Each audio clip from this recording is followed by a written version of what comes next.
research. Now, that doesn't mean that you necessarily have to have publications. Anyone who is in higher education and who is in medicine understands that it is very difficult to get a quality research publication. And a lot of that is luck. A lot of that just has to do with being in the right place at the right time, where you're getting results that are publishable. So you don't necessarily have to have a publication. Of course, it's great if you have that, but it really has to do with what is the impact of your work? How much do you understand your work?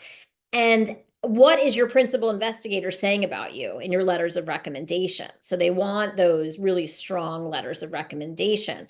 So getting into an MD PhD is a more difficult process, again, because you're going through two different admissions committees. I wouldn't say the interview is really different. It's not different if you're applying, for the MD portion of the program. Obviously, for the PhD portion of the program, you're going to be asked extensively about your research. A lot of people who are going to be interviewing you on the MD side alone may not understand your research. They may not get those nitty gritties. So you may not get the same depth of questions and understanding as you're going to get by your MD PhD interviewer, who is going to perhaps have their own sort of focus in your area of interest, but they're just going to be better versed in research in general and better able to ask more intelligent questions about your research. Okay. Omatola, I hope I pronounced your name correctly. What character is the admissions team looking at when it comes to our essays? What makes you pick a candidate? Great question. There's so many different qualities and characteristics that med school admissions committees are looking for. And I'm just going to do a quick search for an article that I can show you what those are.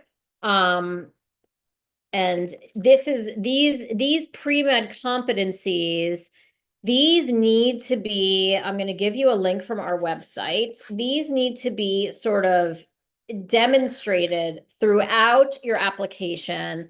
They need to be evident during your interview process as well. Now, what we find, we don't like students, again, to take a checklist. We don't want them to sort of go through these pre-med competencies, an article I just put in the chat for everybody to see. We don't want you to kind of make sure, okay, demonstrated that competency, demonstrated that competency.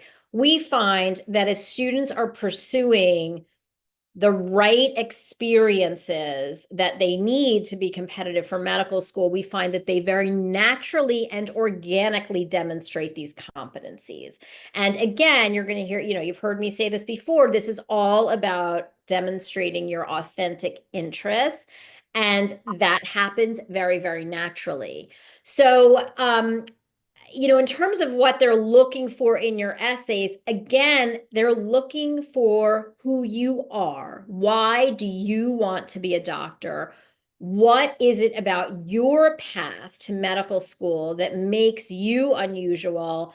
How have your experiences led you from point A to point B to point C? Right? So they want to understand what your trajectory has been. And again, this is going to be different for every single student. This relates to your academic pursuits. It relates to your scholarly pursuits. It relates to your community service pursuits, anything that you do, and it relates to your background, right? So med school admissions committees, we always want our students in the ideal world to be including some information about who they are as people. How did they grow up? Where did they grow up? Who was influential to them as they were growing up? So understanding the foundation of who you are becomes important to admissions committees. You don't want that to be dominating your documents, but we do find that that background information helps a reader to really get a full picture of who a student is. And that really helps them in the process to earn interviews. Now, your written documents, so that's your personal statement, the major components are your personal statement, your work and activities, which is where you write about all of your individual experiences, and then your secondary essays. Those are the pieces of your written application that are within your control. and they earn interviews. So the stronger that your documents are, the better that they detail your distinctive path, the more likely that you are going to earn medical school interviews. Good question. I love that. I think Leandra has her hand up again. I want to Oh, open it for her to ask a question. okay. Should I ask her to unmute? Yeah, yeah. Yeah, yeah.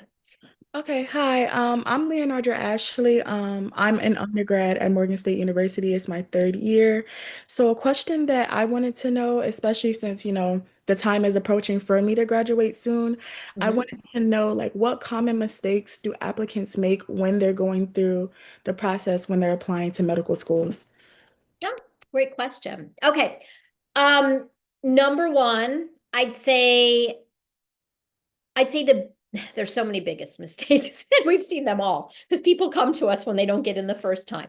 Um, I'd say that one of the biggest mistakes is not applying when you're ready. There's no specific timeline in terms of when you must apply to medical school. When we're working with students, we always have plan A, we have plan B, we have plan C.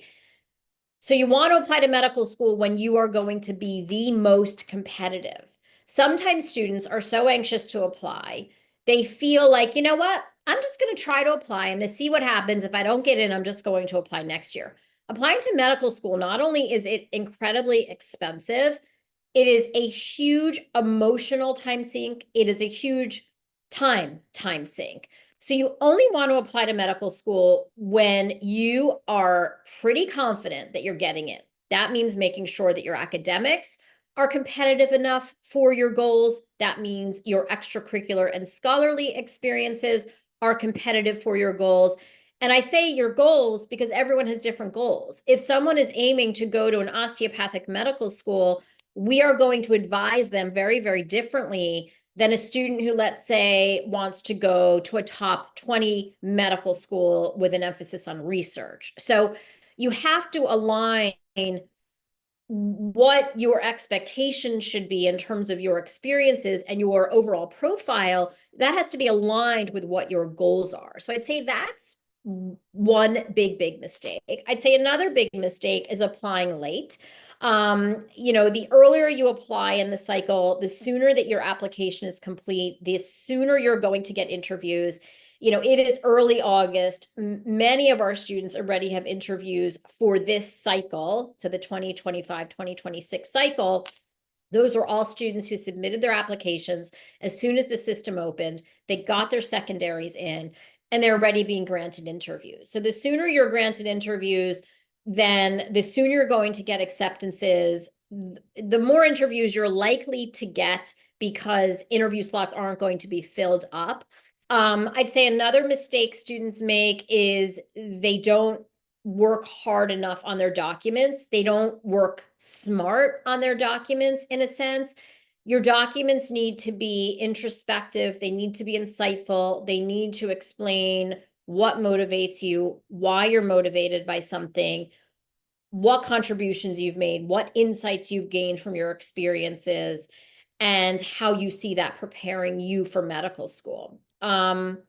Another mistake we see sometimes is that students don't have a realistic or a strategic school list. So you want to make sure that your school list is competitive for your profile. You want to make sure that there is a nice mix of what we call reach schools, target schools, and safer schools. There's no such thing as a safety school when it comes to medical school. It's very, very different than applying to college.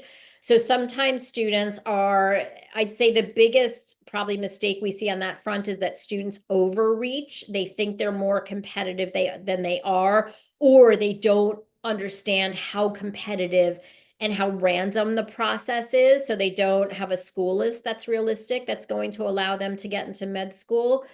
And then I'd say sometimes another mistake that we see, and again, we see these things when students are coming to us after they haven't gotten into medical school, is a lot of students in the process are going to be waitlisted. Waitlists are very, very common in the medical school admissions process. And in fact, last year we saw more waitlists than we have in years past. We also saw more waitlist movement than we have in years past. So the strategies that you're taking when you're on a waitlist, you have to be assertive, even aggressive, as much as a school allows you to be when trying to get off a wait list.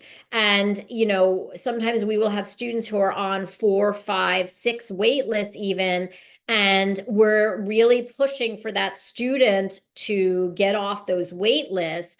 That's going to happen more commonly with students who aren't applying very, very early. So maybe they're applying, a month later than a large number of students. And so you have to, kind of play your wait list strategically too. I'd say that's a mistake we're definitely seeing more now than in the past, as more students we think are getting waitlisted. Good questions. Okay, Loretta asks, in regards to volunteering opportunities, what are ways to stand out? I found that going after opportunities that apply to your interests are far more motivating than just hospital volunteering, which I've already done. Yeah, Loretta, you've hit on this exactly. So things like hospital volunteering, and I don't know, I think most people here are more juniors and seniors, but we do have a freshman and sophomore guide on our website. That's a free download for students who are just starting out. Hospital volunteering is the kind of experience that we are recommending that students do very early on in their college career, before they've had time to really explore what their interests are. So yes, hospital volunteering is potentially not going to be as rewarding as something that's really directly related to your interests, because it is very general and you're also perhaps not being given all that much responsibility. So general hospital volunteering is something that we prefer students to do very early on in their pre-med careers. And then as students start better defining what their interests are and where their curiosities are and where they're really going to stand out, then students can start to seek out community service volunteering experiences within those areas of interest.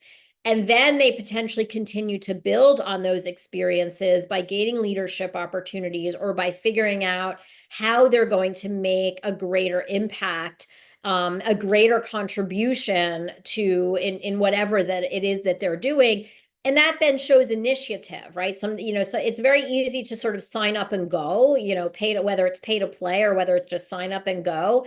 So it's the student that sort of figures out, okay, where can I make a contribution? Where are the needs? Where are the gaps?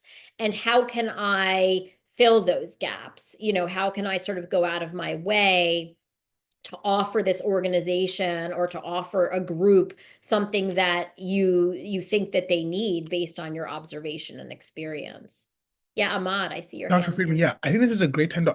I was seeing this question a lot in people's initial forms that they were filling out. Is like Yeah. hours. Like you're talking about hospital volunteering. Are we supposed to do 100 hours of volunteering, hospital volunteering? What are the hours for things that people should aim for? Great question. So yeah, we see, and these are all, yeah, again, I think there's comfort when you know that your questions are so common because everyone has these questions. There's a huge focus on hours. How much do I need? Okay.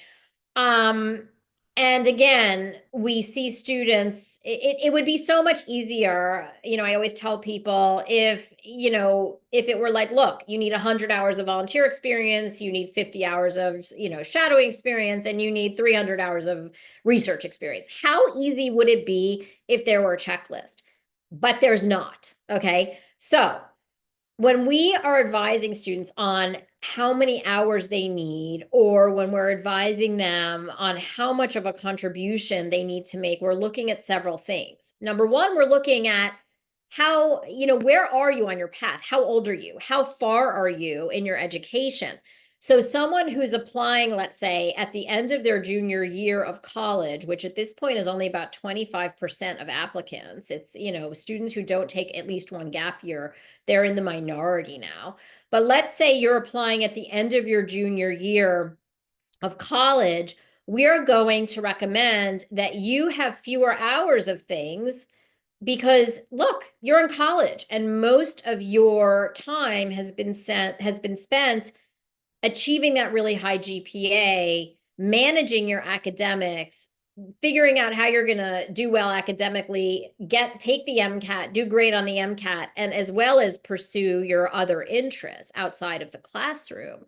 So we're going to expect a student who's applying at the end of junior year to have many few hours than the student who, let's say, is taking 2 gap years. A student who's taking 2 gap years is most likely going to have a single experience that is over 2,000 hours because that student has probably been involved in something full time for 2 years by the time that they've submitted their application.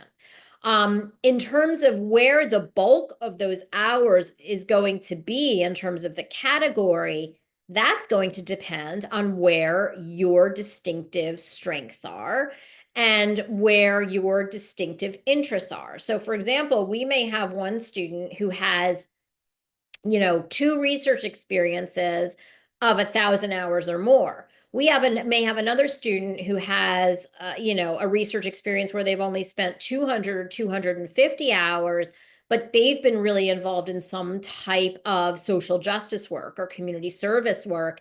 And maybe they are applying as a junior. So in those experiences, they have 300 hours versus the student who, let's say, did AmeriCorps for a couple of years, and they're going to have thousands of hours of community service. So this is very, very individualized. And so, just as admissions committees are looking at an applicant holistically when they are sort of trying to decide, okay, has this student spent time to really get deeply involved in their experiences, they're looking at that within the context of where you are in your education and where your interests are.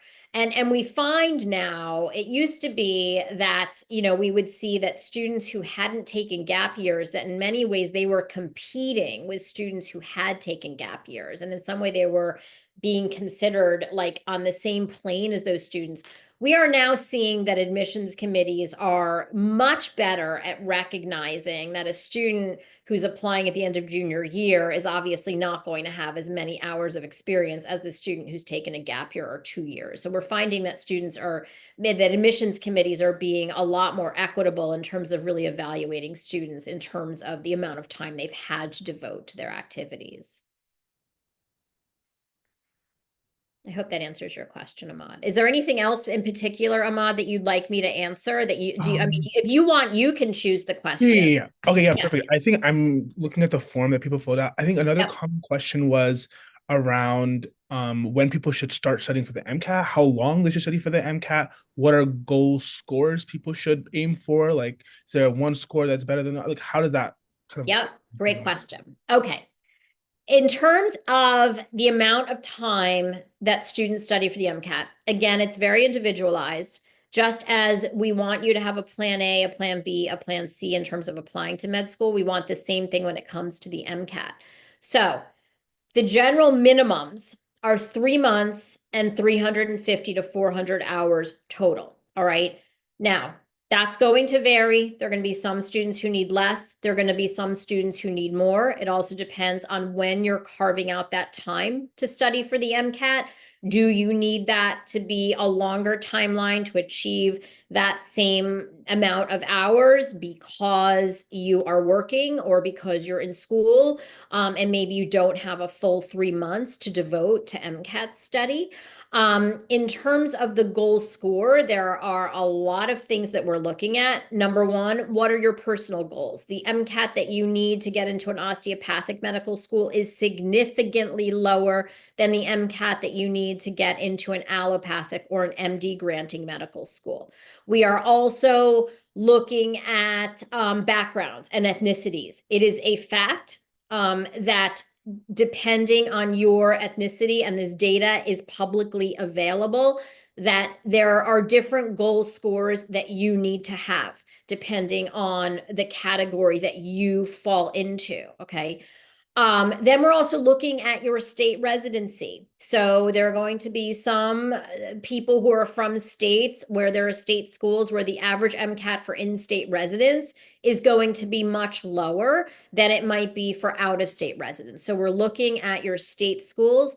And then finally, we are looking at what your other experiences are. So for example, and I'm going to use both ends of the spectrum here, we had, two students this past year, one who had a very high MCAT, 517, super high, but didn't have a very strong experience profile. That student had a hard time even getting into their state schools. Okay. We had another student who had an average MCAT of 511, had taken it twice, and got into a top 10 medical school. Now, the reason that student got into a top 10 medical school is because their experiences were so exceptional. Their letters of recommendation, I'm sure, were exceptional. They had a great story that they wrote about so eloquently in their documents. So we are looking at so many different factors when we're trying to advise students in terms of what their goal score should be. Perfect. Just before we get to Gloria's question, I see this question that I think relates to this. Can experience ever outweigh stats? And how much do med schools care about quantitative hands-on research over qualitative? And how much should you have? Yes. So the example I just used, definitely experiences can outweigh stats. Schools also know that there are some schools that have grade deflation. All right. I can tell you, we see patterns with students with whom we're working, that there are certain colleges where it is very, very hard to get a 4.0. All right. And some of these colleges are going to tell you, and if they don't tell you, you can ask them, what is the average GPA for students from my college who get into allopathic med school? What is the average GPA for students from my college who get into osteopathic med school? And that's going to give you a sense of, is your school a grade inflated school or is your school a grade deflated school? Okay, just to sort of use two extremes. So definitely experiences can trump metrics. There is no question. And again, when we're looking at someone's profile, it isn't a function of how much experience you have. Someone could, be cleaning, test tubes for 3 years and have, 6,000 hours of research experience, but they haven't actually done any research. So it depends on the quality of your experience. It depends on the level of impact that you've made in whatever it is that you're doing. In terms of quantitative versus qualitative research, I mean, all research to a degree is you're doing some level of quantitative research.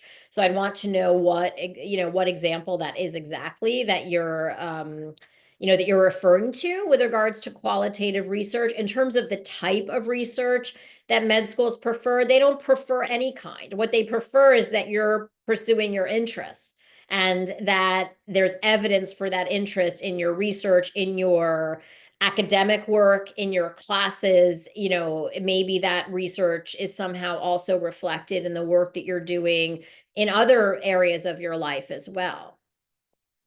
That's a great response. Andrea, I see your hand up. Hi, yes, hi, I'm Andrea.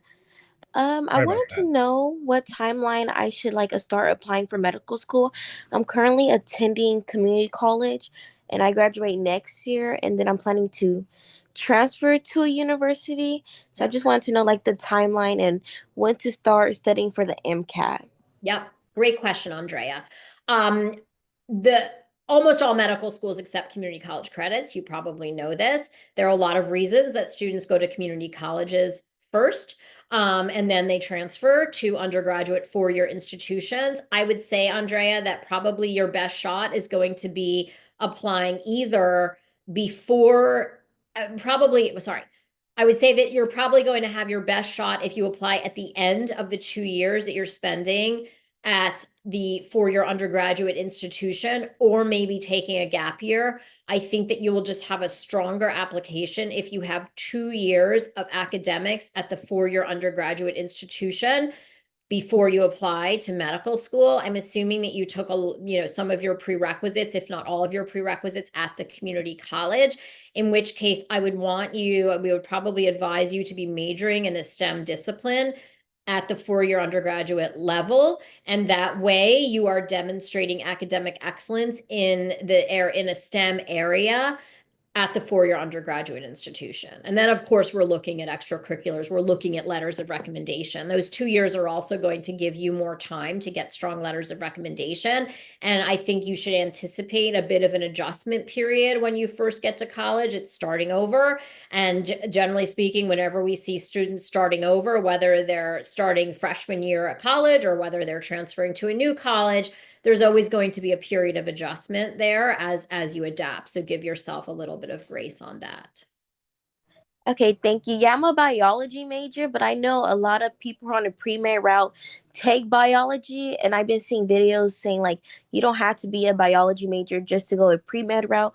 All you have to do is take the prereqs for a medical school. That is true. You're absolutely right. Let me link another article. Okay. In fact, I just put this in our Facebook group today. It doesn't matter what you major in. That is absolutely true. And sometimes, sometimes majoring in a non-science is actually, I'm just going to link this article for everybody in the chat. Sometimes a non-STEM discipline is going to help you to sort of distinguish yourself a bit.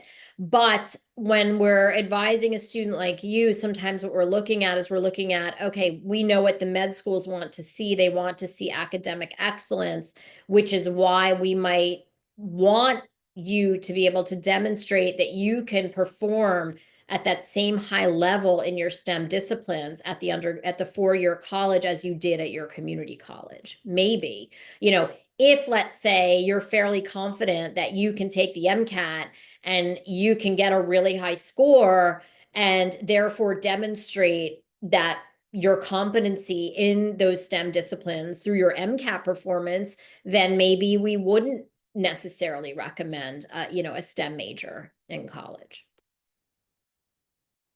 Okay, thank you. And then one more. Yeah, sure. I forgot what I was gonna say actually. Oh, okay. I'm currently volunteering at a hospital where I live, and then I'm also gonna be shadowing in the OR. So is it good like to put on our applications that we're shadowing the OR for a specialty we want to go into the future?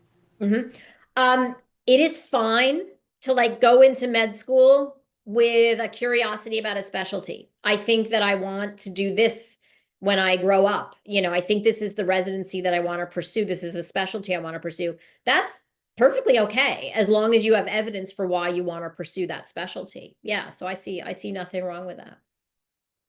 Okay, thank you. Sure, thank you. The next question, I see Micaiah has her hand up. Hello, can you hear me? Yes. Yeah. Okay, I'm also a student at community college. I'm getting my associates in biology, and I plan on transferring to a four-year institution and studying neuroscience. However, I had a question. What advice do you have for like students such as myself, as we are going to community college and we want to be competitive applicants, but we may not have as many like resources as traditional college students have, especially concerning like research or getting professors who are in research fields? Yeah, no, that's a great question. First of all, you don't have to have high-level research to get into med school. If you want an allopathic medical school, we do recommend you have some research. What I'd recommend, Micaiah, is, as you're sort of establishing that foundation these first 2 years, get invested in something else. Community service is just as important as research at this point in terms of getting into medical school. So, and those opportunities are often not related to your undergraduate institution. Those are often in the community. Those are things you're going to be getting involved with outside of your institution. So take advantage of whatever opportunities you have access to at this time. And then what I would say is, once you know what for your undergraduate institution you're going to be spending your last 2 years at, hit the ground running. Start reaching out to professors before you even matriculated and start seeking out research opportunities.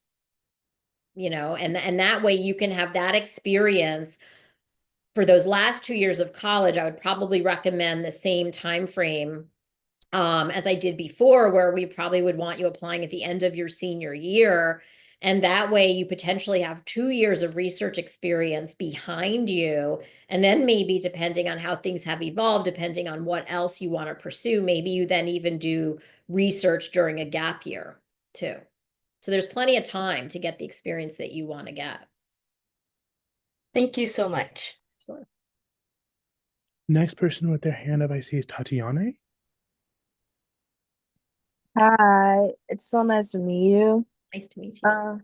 So my question is like as an upcoming senior in high school, I wanted to ask like, do you have any recommendation for classes or like things I should be focusing on this year as it's my final year before I step into college? Yeah, great question. As a high school senior, the only thing I want you focusing on is getting into college. That's it. Sometimes I know something about college admissions as well. Sometimes the best way to distinguish yourself as a college applicant is actually not to be focused on STEM. STEM majors are some of the hardest majors to apply into college with. So sometimes what we will recommend to students when they're applying to college is that if you have other interests, and let's say like a liberal arts discipline or in a major that maybe is less populated or less popular, sometimes that's going to enable you to stand out in nothing's easy in any of these processes, but that's going to help you to stand out sort of more easily than to stand out in a STEM major. So in other words, it all starts over as soon as you start college. So what you do in high school isn't going to impact your chances of getting into medical school. Great. Okay, all right. So I had one more question about that. So like I know that if you're going to the medical field, you don't necessarily have to major in biology or like a science related major, but I feel like everybody that wants to go into the medical field typically majors in a science STEM field. So what's the difference if I were to decide to major into something else? Because in the end, we're all studying from the MCAT. Yeah. I want to see the benefits. Yeah. I'm going to post this article again, which is going to go over, it goes over the data. So if I'm just looking at this now, yes, the biological sciences, if we're looking at the most recent data, there were 31,500 biological sciences majors. And that is, huge compared to, let's say, 381 math and statistics majors and 1,775 humanities majors. So you can see that if you're a humanities major, you're going to be a lot, you're going to be different than the majority of applicants, right? Which that can help you stand out. When we look at actually the percent of people who are accepted, 41% of bio majors were accepted versus 50% of humanities majors. Now, there are a lot of different reasons why that might be the case. Most students who are going into med school, who are interested in med school, are going to be interested in the sciences. That's just that's how it is, right? That's where their interests are. So they're going to major in the sciences, but it doesn't mean that you have to major in the sciences. And then in terms of the MCAT, the courses that you need for the MCAT, which are Gen Chem, organic, physics, bio, and biochemistry, those are all going to be your medical school prerequisites. So you're taking those regardless of your major. Great. One question I see people also asking is, do you recommend BSMD programs? Are there downsides to those programs for students that are in high school? I think BSMD programs can be a great option for the student who knows that they want to go to medical school, for the student who maybe doesn't want the traditional, sort of college experience. Realize that many BSMD programs are going to be affiliated with less competitive undergraduate institutions, a lot of them. And they're also affiliated, a lot of them, with some of the less competitive medical schools. So when we're helping students to make this decision, it really depends, again, on what they want their undergraduate experience to be, and it depends on what their future goals are. Great. I know we are running out of time, so I'm going to try to get this one question from the chat. Terika, again, if I'm pronouncing your name, I'm so sorry. Terika asks, I'm a current graduate student majoring in medical physiology to strengthen my stats before applying to medical school. I feel like the only box that I haven't checked off is the clinical experience. I was thinking about going back to school for a surgical tech diploma after completing the program because it isn't recommended to try and study for the MCAT while in the master's program. Would this be a smart idea, or what is recommended to get that clinical experience hours? Yeah. No, I see this. I'm gonna find another. Sorry, we can anticipate these questions because we've been doing this for so long. So I think this is actually a good resource for everybody. And this is our pre-med clinical experience guide for students. And it's a free download you can find on our website.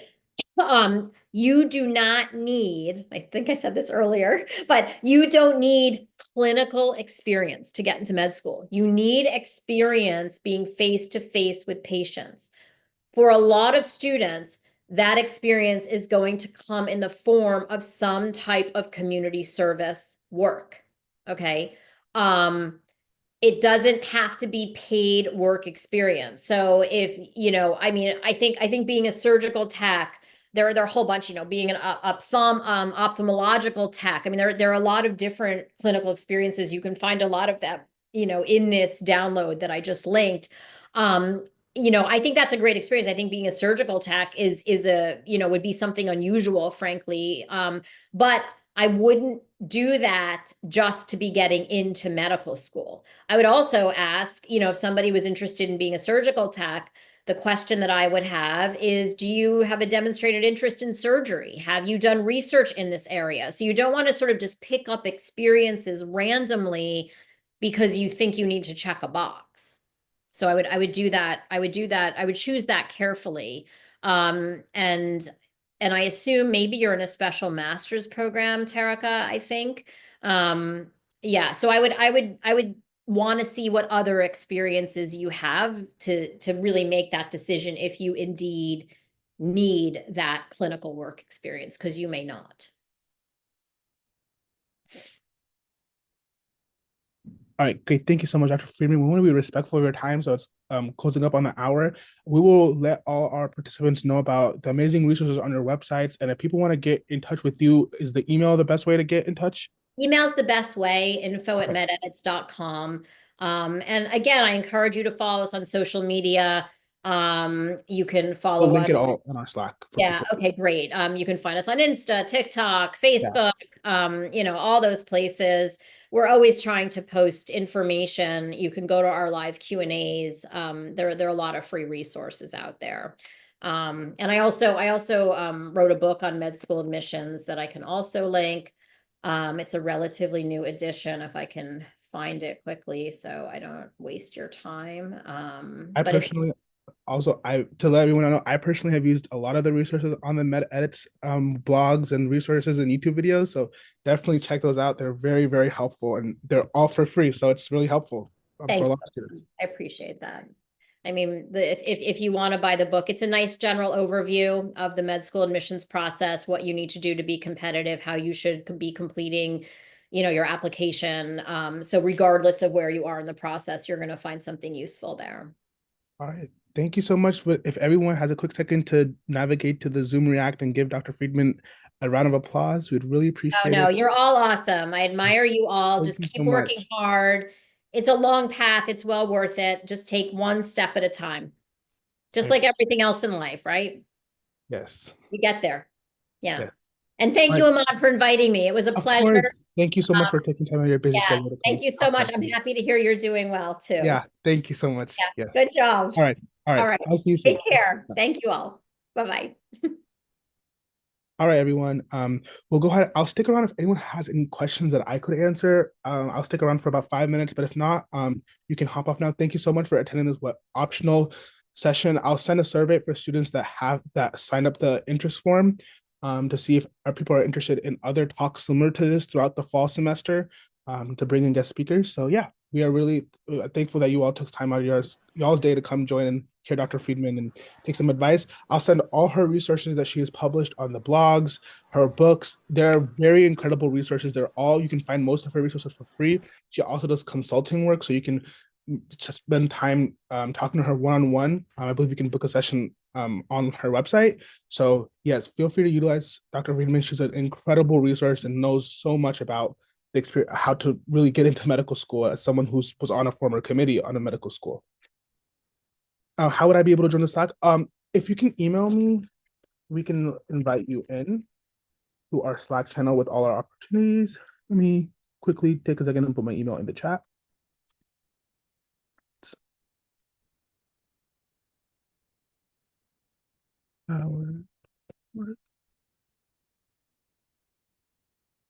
All right, and then I see Isha has her hand up. Can quickly answer. Yeah, I just had a quick question. Yeah. Has the certifications for the pre-med summer program come out yet? They have not. So we think we have around 500, over 500 to process. So we are currently working on getting all those eligibility calculated. You should hear by us mid next week on eligibility, or by end of next week, and then we will have all the certificates sent out by the end of August. Okay, thank you. I just wanted to make sure you got. Of course, yeah, you'll get everything. your certificate very soon. Yes. Thank you. Yeah, of course. Does anyone have any other questions? Or if not, we can go ahead and feel free to reach out on Slack. Again, if we haven't responded on Slack, we are still getting through a bunch of messages and emails. So feel free to just reach out again if you have something urgent to ask. But if not, have a great afternoon, everyone, and we hope to see you at future events. And yeah, have a great afternoon.